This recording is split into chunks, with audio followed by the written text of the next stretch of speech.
Halo Sobat Rumah Tani Bali, ketemu lagi dengan saya Putu Novianti.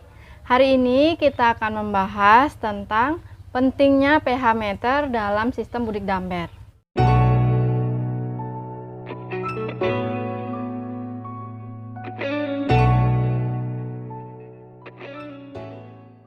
Tapi sebelum kita membahas materi, jangan lupa diklik tulisan subscribe, nyalakan loncengnya, dan aktifkan notifikasi di HP kalian agar kalian tidak ketinggalan update-update terbaru video kami seputar urban farming. Di video sebelumnya, kami sudah pernah menjelaskan tentang alat-alat apa saja yang harus dipersiapkan untuk memulai hidroponik.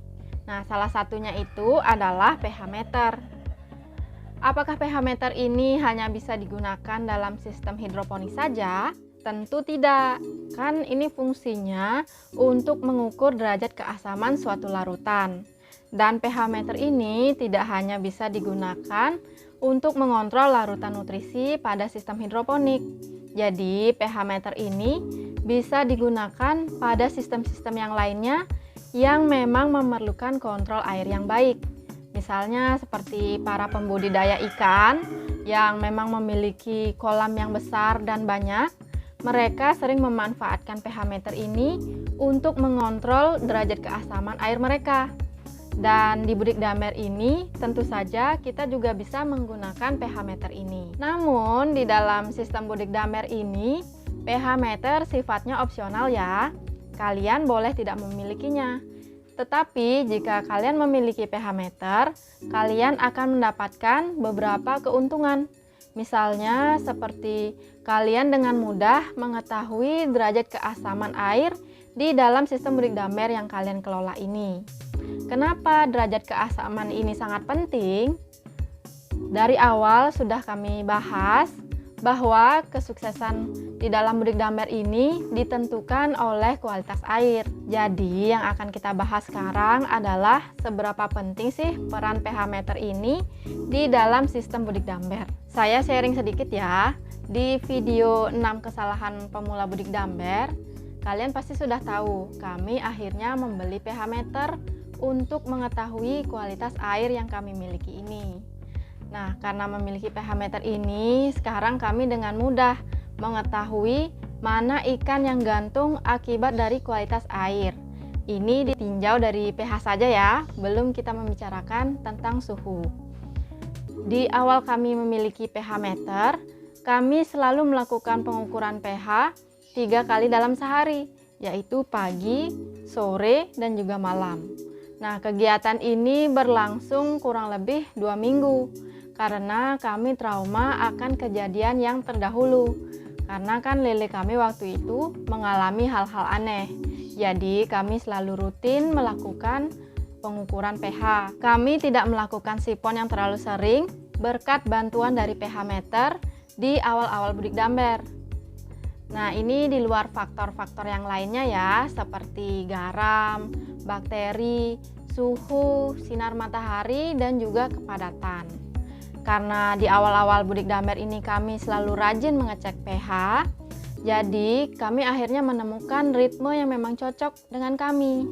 Tetapi tetap ya, pH meter ini sifatnya opsional. Jika memang kalian memerlukannya, kalian bisa dengan mudah mendapatkannya di toko-toko pertanian. Nah, karena kami tidak hanya akan berbudik damber, jadi kami memilih untuk membeli pH meter. Di video sebelumnya tentang kangkung, saya sudah pernah menjelaskan peran penting pH dalam pertumbuhan kangkung.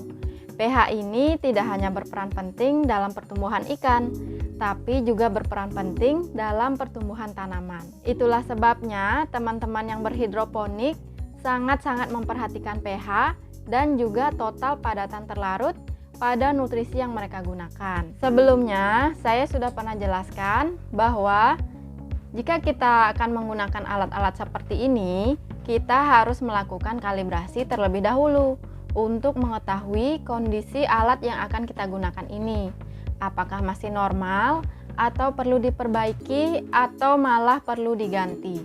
Jadi, penting bagi kita untuk melakukan kalibrasi sebelum penggunaan alat seperti ini. Walaupun menggunakan peralatan ini tidak 100% akurat, tapi kita akan mendapatkan gambaran secara umum tentang kualitas air yang kita gunakan. Perbedaan angka yang tidak terlalu jauh ini tidak usah dipermasalahkan, karena kita bisa membuat range di dalam menggunakan peralatan seperti ini. Ya memang sih kalau misalnya kita membawa atau mengecek ke laboratorium, sudah pasti akan jauh lebih akurat dibandingkan kita menggunakan peralatan seperti ini. Tapi tentunya pasti akan memerlukan biaya dan juga waktu yang lebih lama. Jadi dengan memiliki pH meter ini, kita mendapatkan gambaran kualitas air yang kita miliki ini secara cepat dan instan. Jika kita baru membeli pH meter, ini kan kita punya boxnya ya. Lalu di dalam box itu akan selalu ada serbuk berwarna merah dan juga hijau. Nah, nanti serbuk itu akan kita larutkan ke dalam air yang sudah kita wadahi ini secara terpisah. Nah, untuk caranya kalibrasi itu, jadi kan tadi ada 2 serbuk yang warna kemasan merah dan juga hijau. Jadi ini kita siapkan 3, yang satu untuk merah, yang satu untuk hijau, dan yang satunya dibiarkan air saja. Jadi nanti kita akan punya 3 larutan, yaitu asam, basa, dan juga netral. Di kemasan serbuk itu pasti akan tertera berapa pH yang harus ditunjukkan oleh alat pH meter ini. Jadi nanti kita tinggal mencocokkannya saja. Nah misalnya ini saya sudah dicampur dengan serbuk yang warna merah. Lalu pH meter tinggal di on, dicelupkan seperti ini. Nah diukur hingga angkanya benar-benar berhenti. Jadi ketika angka sudah mulai diam, baru akan kita pindahkan ke larutan satunya. Nah begitu seterusnya untuk larutan yang terakhir ini. Jika misalnya ada perbedaan angka 0, sekian dari yang pH tertera di kemasan, itu tidak apa-apa ya, itu merupakan suatu hal yang wajar. Jadi dengan kita melakukan seperti ini berarti pH meter kita sudah terkalibrasi. Setiap ikan itu memiliki pH optimalnya masing-masing yang bisa ditoleransi oleh ikan tersebut. Misalnya lele. Lele ini memiliki pH optimal di range 5,5 sampai 7,5. Nah, penting bagi kita untuk melakukan pengukuran pH sebelum kita akan menebar bibit. Untuk kami di sini, kami menggunakan air PDAM, tentunya dengan persiapan-persiapan seperti video kami yang ini. Ketika kami melakukan pengukuran sebelum tebar bibit, biasanya akan mendapatkan angka di range 7,8 hingga 8. Dan untuk pH segini, ini menurut kami sudah bisa untuk kami tebar bibit. Nah, lalu ada pertanyaan. Kak, katanya kan range pH untuk lele itu 5,5 sampai 7,5. Ini kan masih di angka 7,8. Artinya kan di atas 7,5. Apakah ini bisa dilakukan tebar bibit? Apakah tidak berbahaya untuk ikan? Perlu diingat, kita adalah aquaponik tanpa filter dan juga sirkulasi. Jadi, dengan start pH 7,8, ketika nanti kita sudah isi ikan, pasti pH-nya akan turun akibat dari kotoran-kotoran yang bersumber dari ikan. Inilah sebabnya ketika air kolam kami sudah ada ikannya, pH-nya pasti akan berada pada range 6,8 hingga 7,2. Di range ini, ikan-ikan akan sangat hidup bahagia. Lalu, bagaimana dengan tanaman? Tentunya, tanaman memiliki pH optimalnya masing-masing. Seperti kangkung yang sudah saya jelaskan, kangkung ini memiliki range pH 5,5 sampai 6,5. Jadi dengan range pH yang kita miliki tadi 6,8 sampai 7,2 itu kan berarti masih di atas pH optimalnya si tanaman.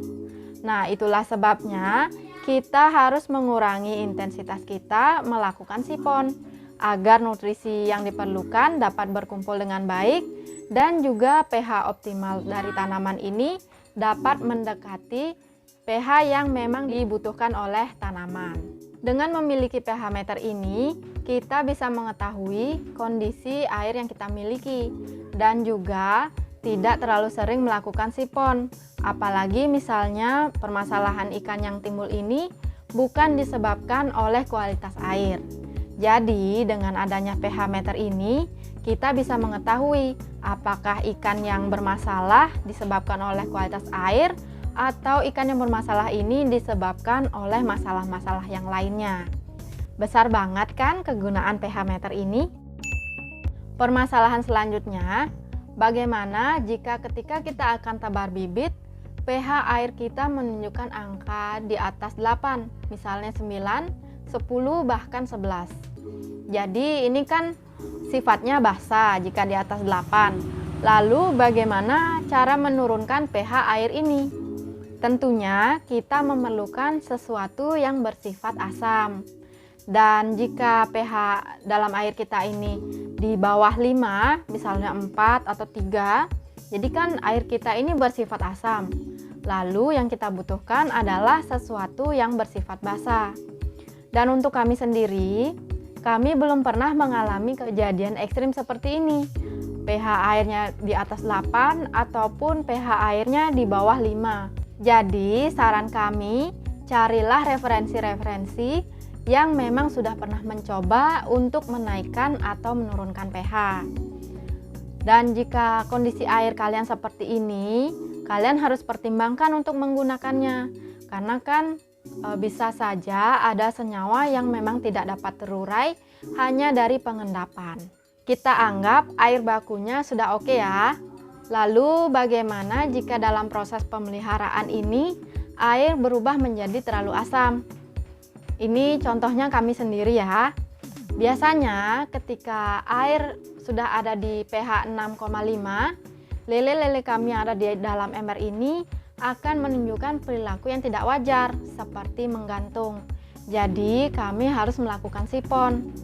Dan air yang sudah kami siapkan ini pH-nya 7,8. Jadi ketika melakukan sipon, ini kan mengeluarkan air di dalam ember, lalu menambahkan dengan air yang baru. Ketika penambahan air yang baru ini, diharapkan nanti pH-nya sudah lebih tinggi dari sebelumnya, dan kualitas air di dalam ember juga semakin baik. Sehingga setelah sipon pun kami dapat mengamati air yang ada di dalam ember ini dengan mengecek pH-nya menggunakan pH meter yang sudah kami punya. Lalu bagaimana jika air di dalam ember ini menjadi terlalu basah?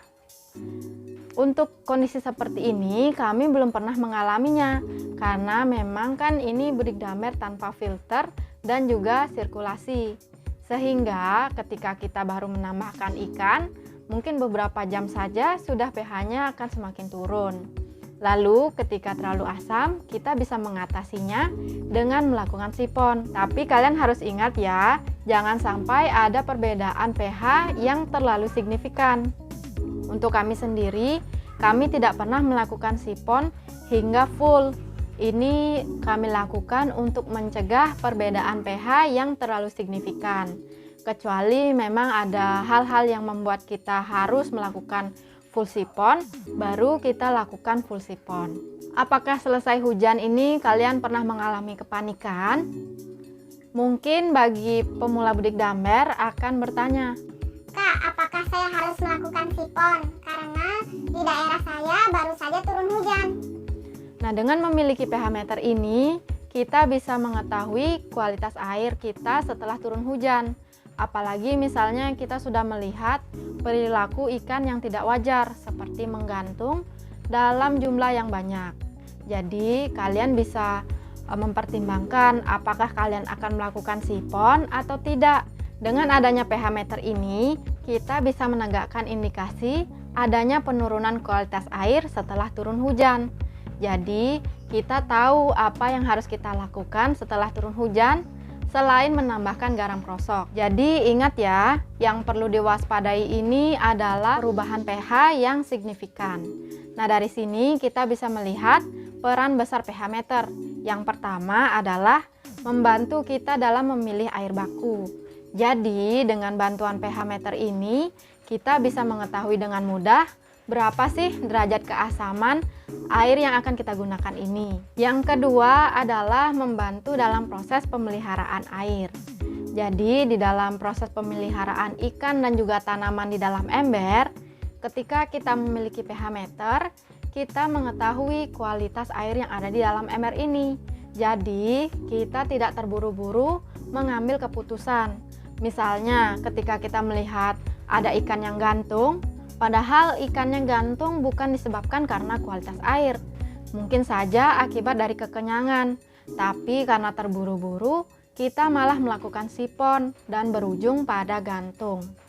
Nah, dengan memiliki pH meter ini, kita bisa mengetahui kualitas air di dalam ember dan juga kita bisa tahu apakah pH tanaman yang kita miliki ini sudah berada atau mendekati pH optimalnya. Yang ketiga adalah menegakkan indikasi terjadinya penurunan kualitas air setelah turun hujan.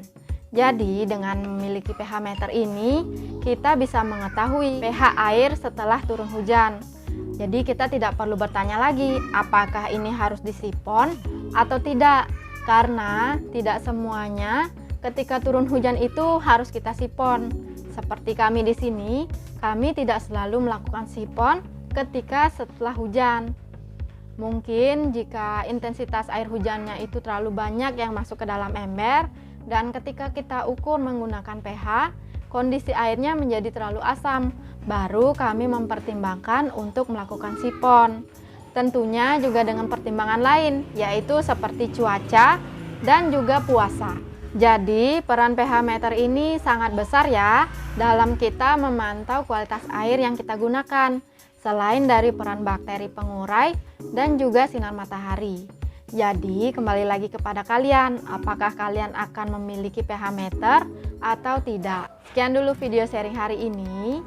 Bertanilah sesuai kemampuan dengan tulus ikhlas. Kalian akan mendapatkan kebahagiaan di dalam bertani, bagaimanapun metode yang sedang kalian jalani. Jika video ini bermanfaat, jangan lupa di-share. Jika suka langsung like, jika tidak suka langsung unlike. Jika ada pertanyaan seputar tema ini, langsung tulis di kolom komentar. Dan yang paling penting, jangan lupa diklik tulisan subscribe. Sampai jumpa di video-video kami selanjutnya.